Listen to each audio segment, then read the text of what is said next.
Hello friends, welcome back to the Sachin the Prime classes. Myself Sachin Bhardwaj. I am providing the chemistry of class 12 chapter 2 alcohol, phenol and ethers. Today we will discuss part 2. In this video we will cover allylic alcohol, vinylic alcohol and benzylic alcohols and preparation of alcohol, and also the introduction of phenol and ethers. So let's come on the topic allylic alcohol. अब allylic alcohol कहते किसे हैं कि जिसमें carbon carbon के बीच double bond उपस्थित हो। ये कार्बन कार्बन के बीच डबल बॉन्ड उपस्थित हो तो तथा उससे एक एल्किल समूह जुड़ा हो, एक एल्किल समूह जुड़ा हो और उस एल्किल समूह से क्रियात्मक समूह जुड़ा रहता है, उसे एलाइलिक अल्कोहल कहते हैं। ठीक है, कार्बन कार्बन के बीच डबल बॉन्ड उपस्थित हो और उस कार्बन कार्बन डबल बॉन्ड उपस्थित होने के बाद एक मेथिल या एल्किल समूह जुड़ा हो, उस मेथिल या एल्किल समूह से अगर OH ग्रुप जुड़ा है तो इस प्रकार से इसे हम एलाइलिक अल्कोहल कहते हैं। तो इसका IPAC नाम हो जाएगा prop two in one all. ऐसा क्यों हुआ है? देखिए कितने कार्बन है, 1 2 3 कार्बन है, तो यहाँ से काउंटिंग होगी 1 2 3 के लिए प्रोप हमने लिख दिया है ना। दूसरे पे इन है, डबल बॉन्ड लगा है तो 2 इन, और पहले पोजीशन पे OH है तो प्रोपेन 2 इन 1 ऑल। तो समझ में आया एलाइलिक अल्कोहल किसे कहेंगे? हाँ, अब हमारा अगला टॉपिक है विनाइलिक अल्कोहल। विनाइलिक अल्कोहल किसे कहेंगे कि जिसमें एक और एग्जांपल इसका ले लेते हैं, जैसे साइक्लिक के रूप में ले रहे हैं। बेंजीन रिंग रहेगा, ठीक है, ये साइक्लिक रिंग है कोई। साइक्लिक रिंग का मतलब बंद रिंग रहेगी, उसके साथ कोई एल्किल समूह जुड़ा रहेगा, उस एल्किल समूह से OH समूह जुड़ा रहेगा तो क्या कहलाएगा? एलाइलिक अल्कोहल कहेगा। अब विनाइलिक अल्कोहल किसे कहेंगे? विनाइलिक अल्कोहल जिसमें कार्बन कार्बन के बीच डबल बॉन्ड उपस्थित हो, कार्बन कार्बन के बीच डबल बॉन्ड उपस्थित हो तथा उसके जस्ट तुरंत बाद ही अल्कोहल समूह जुड़ा हो, उसे हम क्या कहेंगे? विनाइलिक अल्कोहल कहेंगे। कार्बन कार्बन के बीच डबल बॉन्ड उपस्थित हो तथा इसके तुरंत बाद ही क्रियात्मक समूह जुड़ा हो, उसे हम विनाइलिक अल्कोहल कहेंगे। ठीक है, तो ये जो होता है अनस्टेबल स्टेट में है, क्यों? क्योंकि इसे हम कीटो इनॉल फॉर्म में भी कन्वर्ट कर सकते हैं। अब हमारा अगला टॉपिक है बेंजाइलिक अल्कोहल। बेंजाइलिक अल्कोहल किसे कहेंगे?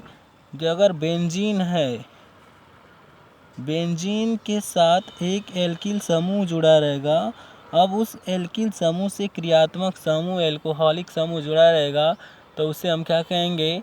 क्या हो जाएगा? ये बेंजाइलिक अल्कोहल हो जाएगा। तो इसका नेम हो जाएगा 1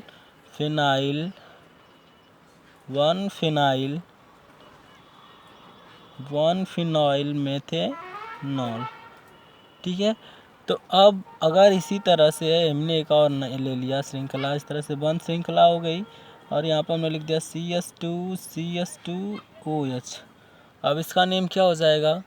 काउंटिंग यहाँ से होगी 1 2, तो 2 फिनाइल, उसके बाद कितने कार्बन है? 2, तो एथेनॉल। ठीक है, तो ये था बेंजाइलिक अल्कोहल। चलिए हम आगे अगली टॉपिक पर चलते हैं, इंट्रोडक्शन ऑफ फिनॉल। अब फिनॉल के बारे में पढ़ेंगे। जैसे हमने इंट्रोडक्शन ऑफ एल्कोहल पढ़ा है, उसके बारे में इंट्रोडक्शन ऑफ फिनॉल, फिनॉल के परिचय ले लेते हैं, उसके बाद ईथर का, फिर उसके बाद सभी को मतलब कैसे प्राप्त किया जाता है उसको देखेंगे। ठीक है, तो introduction of phenol. Introduction of phenol.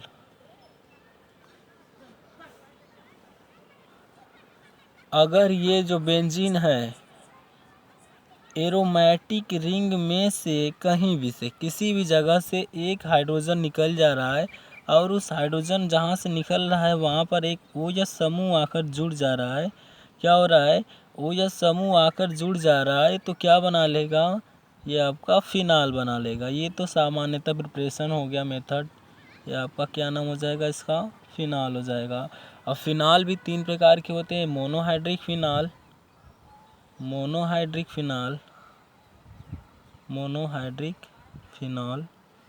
Monohydric phenol जैसे मोनोहाइड्रिक फिनाल का मतलब क्या, बेंजीन रिंग से केवल एक OH समूह जुड़ा रहेगा, एक OH समूह जुड़ा रहेगा तो क्या कहलाएगा, मोनोहाइड्रिक एल्कोहल कहलाएगा। अब जैसे हम एग्जांपल ले रहे हैं, एक बेंजीन हो गया, अब बेंजीन के साथ अब इस पर हम क्या करेंगे, एक OH समूह जुड़ा दिए, ठीक है, ये आपका क्या बना लेगा, क्यों एक ही OH समूह है तो इसीलिए क्या हो जाएगा, मोनोहाइड्रिक एल्कोहल हो जाएगा। अब इसका साधारण नेम क्या हो जाएगा, साधारण नेम आप पोजीशन के आधार पे नेम रख सकते हैं। पोजीशन मैंने बताया था, ये पैरा पोजीशन होती है, ये क्या होती है, आर्थो पोजीशन, और ये मेटा। फिर से एक बार दिखा दे रहे हैं पोजीशन को, para position, ortho position, Meta position, same para ortho Meta, ये होती है ऐसी पोजीशन। तो इसका क्या नाम, इसका सिंपल नेम क्या है, आर्थोक्रिसॉल, आर्थोक्रिसॉल। और आईपैक नेम क्या हो जाएगा, एक दो, दूसरे पे मेथिल है तो 2 मिथाइल, उसके बाद क्या हो जाएगा, ये पूरा नाम फिनॉल, 2 मिथाइल फिनॉल। अगर इसी तरह हम बस केवल जो मेथिल समूह है उसके स्थान को बदल देंगे तो नेम क्या हो जाएगा, अगर हम यहाँ पर CH3 लगा देंगे तो ये क्या हो जाएगा, ये कौन सी पोजीशन पे है, यम पे है ना, मेटाक्रिसॉल हो जाएगा, मेटाक्रिसॉल। अगर आईपैक नेम लिख रहे हैं तो 1 2 तीसरे स्थान पर हो जाएगा तो 3 मेथिल फिनॉल हो जाएगा। इसी तरह हम मेथिल समूह को हटा कर यहाँ पर कर दे रहे हैं, यहाँ पर OH हो गया, यहाँ पर CH3 हो जाएगा तो क्या नाम हो जाएगा इसका, पैराक्रिसॉल हो जाएगा। और आईपैक नेम क्या हो जाएगा, 1 2 3 4 4 मिथाइल फिनॉल हो जाएगा। ये थे मोनोहाइड्रिक फिनॉल के एग्जाम्पल।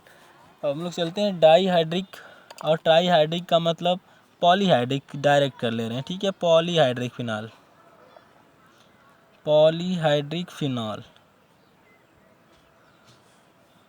पॉलीहाइड्रिक फिनाल क्या होगा, जिसमें एक से अधिक OH समूह जुड़ा रहेगा, एक से अधिक OH समूह जुड़ा रहे, पॉलीहाइड्रिक फिनाल कहलाता है, ठीक है। जैसे हम एग्जांपल ले लेते हैं,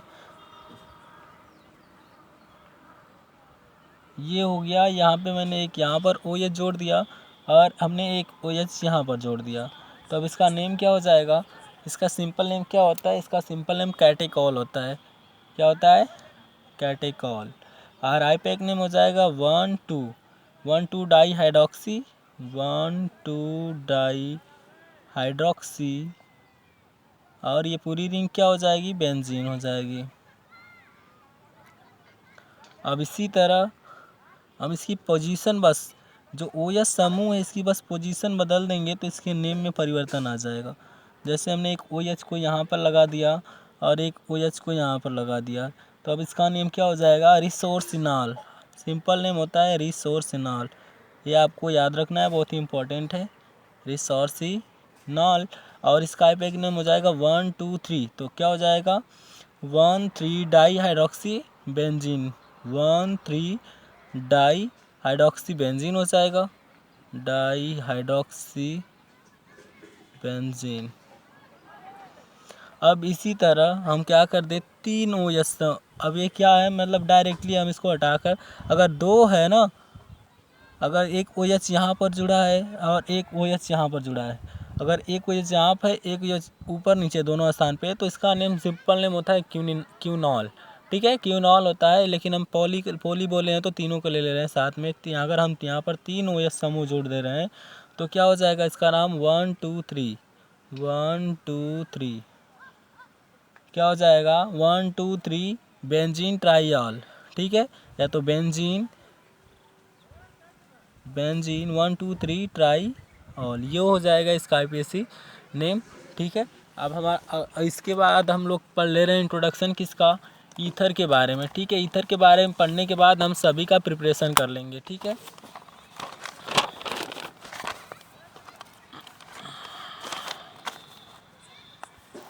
चलिए, preparation, introduction of ether, ether के बारे में हम लोग पढ़ ले रहे हैं। इंट्रोडक्शन ऑफ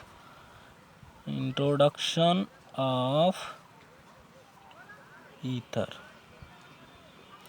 अब ईथर क्या होता है कि दो एल्किल समूह के बीच में अगर O उपस्थित है वही तो आपका ईथर होता है। ROR एल्कॉक्सी एल्केन, इससे ऑक्सी जुड़ता है लास्ट में। अब ये दो प्रकार के होते हैं, मतलब ये जो एक होता है साइमेट्रिक होता है, अनसाइमेट्रिक होता है, और एक साइक्लिक ईथर होता है। तो सबसे पहले हम साइमेट्रिक ईथर के बारे में समझते हैं। साइमेट्रिक ईथर क्या होते हैं, जिसमें मतलब नंबर ऑफ मेथिल समूह जितने इधर रहेंगे उतने इधर हैं, मतलब जितने एल्किल इस साइड रहेंगे उतने एल्किल समूह इस साइड रहेंगे। तो जैसे CH3 single bond O single bond O single bond CH3, तो इसका नेम क्या हो जाएगा, ये हो जाएगा आपका मेथॉक्सी। एक के साथ ऑक्सी जुड़ेगा, एक का simple name methane, methoxy methane.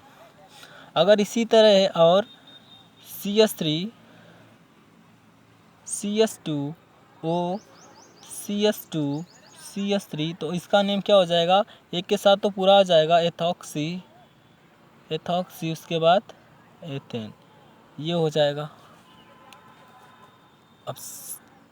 अब दूसरा हम लोग ले रहे हैं अनसाइमेट्रिक ईथर। अनसाइमेट्रिक ईथर का मतलब क्या होगा कि मतलब एक साइड जो है एल्किल समूह की संख्या ज़्यादा रहेगी दूसरे साइड के अपेक्षाकृत। तो जैसे हो गया CH3O C2H5 ही कर ले रहे हैं। तो अब इसका ये क्या होगा कि ये O किसके साथ जाएगा, जिसमें एल्किल की संख्या कम रहेगी। तो ये एल्किल की कम है, इधर 2 है ज़्यादा है, तो ये हो जाए आपका मेथॉक्सी एथेन। ठीक है, इसका नेम हो जाएगा मेथॉक्सी एथेन। और इसी तरह एक एग्जांपल मैंने और ले लिया CH3 CH2 CH2O CH2 CH3। अब इसका नेम क्या हो जाएगा, अब ये हो जाएगा एथॉक्सी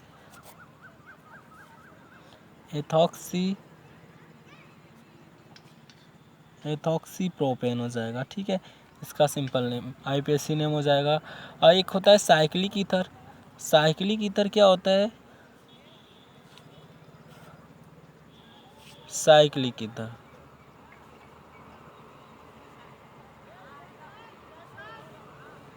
साइक्लिक ईथर में वो जाएगा, जैसे देखिए मैं एग्जांपल ले रहा हूँ CH2 सिंगल बॉन्ड CH2, मतलब एक चैन के रूप में रहेंगे, चैन के रूप में बधे रहेंगे, तो वो साइक्लिक ईथर कहलाएंगे। जैसे ये इसका सिंपल नेम क्या होता है, ऑक्सीरेन होता है, ऑक्सीरेन। अब इसका आईपैक नेम एक के साथ ऑक्सी जुड़ जाता है, जैसे ऑक्सी तो पहले ही जुड़ता है, तो ये हो जाएगा एपॉक्सी। उसके बाद कितने कार्बन है, 1 2 कार्बन है, तो एथेन, एपॉक्सी एथेन। और इसी तरह हम एक और एग्जांपल ले लिए CH3 CH single bond CH2 single bond, हमने यहाँ पर O जोड़ दिया। तो अब इसका नाम क्या हो जाएगा, जल्दी से बताइए। तो 2 मिथाइल ऑक्सीरेन, 2 मिथाइल, इसका तो ये सिंपल नेम हो जाएगा ऑक्सीरेन। आप इसे कैसे कर सकते हैं, 1,2 एपॉक्सी प्रोपेन। 1,2 एपॉक्सी प्रोपेन कैसे कहा आपने, देखिए पहली दूसरी पोजीशन पे क्या है, एपॉक्सी है, उसके बाद कितने कार्बन है, 3 कार्बन, तो इसलिए इसका नाम क्या हो गया, प्रोपेन हो गया, एपॉक्सी 1,2 एपॉक्सी प्रोपेन। ठीक है, तो आप लोगों को अगर मेरा वीडियो अच्छा लगा हो तो लाइक करें, शेयर करें और सब्सक्राइब करें, जिसकी वजह से मैं जल्द ही प्रिपरेशन ऑफ एल्कोहल को अगले वीडियो में लाऊं। वीडियो के साथ बनने के लिए धन्यवाद, थैंक यू।